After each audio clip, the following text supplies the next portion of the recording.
নমস্কাৰ। আজিৰ মেডিটেশ্যনটো আপোনাৰ ভিতৰত লুকাই থকা শক্তিটো জগাবলৈ। যদি কেতিয়াবা আপোনাৰ এনেকুৱা লাগে মই যথেষ্ট নহয়, মই পাৰিম জানো, মোৰ নিজৰ ওপৰত বিশ্বাস নাই, তেন্তে আজি এই কেইমিনিট নিজৰ বাবে ৰাখক। প্ৰথমতে পোনকৈ বহক। মাটিত বা চকীত বহিলেই হ'ল। কান্ধ দুটা অলপ পোন কৰক, ঢিলাই দিয়ক। মূৰটো উঠাই ৰাখক। আজি কেৱল মনক নহয়, শৰীৰকো শিকাব লাগিব শক্তিশালী কেনেকৈ অনুভৱ কৰিব লাগে। এতিয়া গভীৰকৈ উশাহ লওক।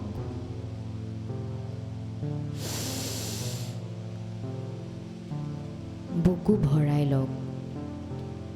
অলপ সময় ধৰি ৰাখক। 1, 2, 3 লাহে লাহে এৰি দিয়ক।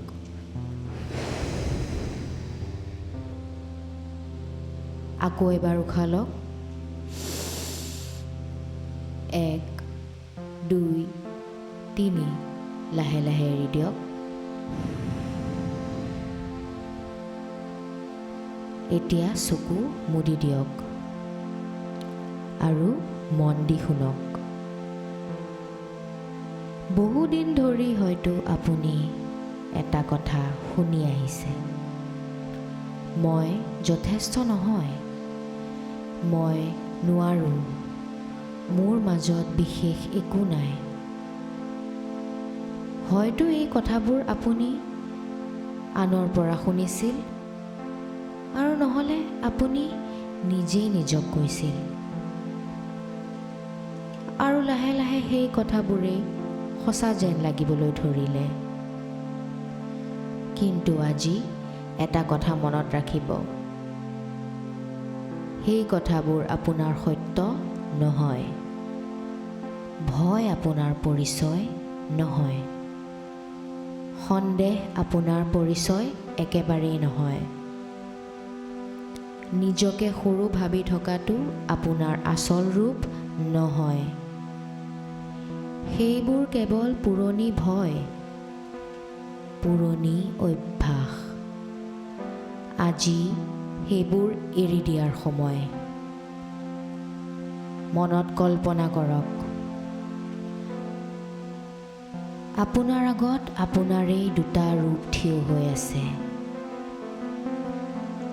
এটা ৰূপ যি সদায় ভয় খায়, যি সদায় পলাই ফুৰে, যি সদায় ভাবে মানুহে কি ভাবিব।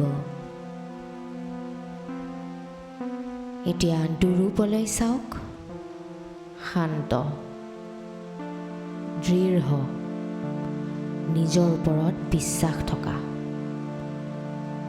এই ৰূপটো আপুনিয়েই, মাত্ৰ বহুদিন ধৰি আপুনি তাক জগাই তোলা নাই। এতিয়া মনে মনে কওক, মই ভয় নাখাওঁ।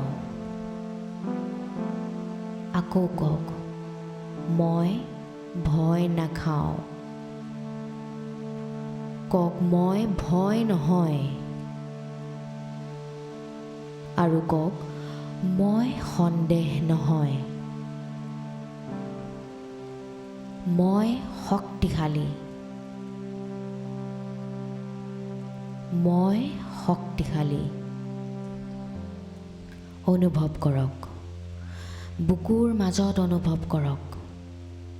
এতিয়া প্ৰতিটো উশাহৰ লগে লগে ভাবক শক্তি ভিতৰলৈ সোমাই গৈছে, আৰু প্ৰতিটো নিশাহত ভয় বাহিৰলৈ ওলাই গৈছে।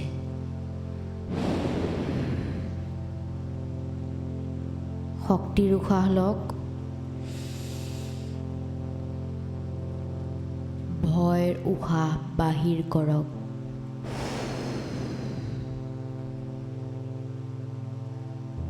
এতিয়া মনে মনে কওক, মই নিজকে আৰু সৰু নকৰোঁ। আকৌ কওক, মই নিজকে আৰু সৰু নকৰোঁ। মই নিজৰ মাত চেপি নাৰাখোঁ। মই নিজৰ ওপৰত বিশ্বাস ৰাখিম। মনত ৰাখিব, কনফিডেন্স মানে কেতিয়াও ভয় নোখোৱা নহয়। ভয় থাকিলেও আগবাঢ়ি যোৱা, সন্দেহ থাকিলেও নিজকে এৰি নিদিয়া, অসম্পূৰ্ণ হৈও নিজৰ মূল্য বুজা। এতিয়া নিজকে এটা প্ৰতিশ্ৰুতি দিয়ক, আজিৰ পৰা মই নিজকে কমকৈ সন্দেহ কৰিম। মই নিজকে কমকৈ সৰু কৰিম। মই নিজৰ শক্তি আৰু নুলুকুৱাওঁ, কাৰণ মই অপেক্ষা কৰি নাথাকোঁ যে এদিন কনফিডেন্স আহিব। মই আজিয়েই কনফিডেন্স বাছি লৈছোঁ। আকৌ কওক, মই আজিয়েই কনফিডেন্স বাছি লৈছোঁ। এতিয়া গভীৰকৈ উশাহ লওক।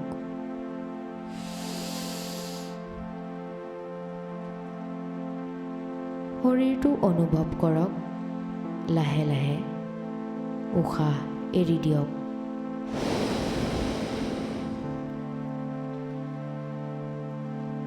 যেতিয়া সাজু হ'ব, লাহে লাহে চকু মেলক।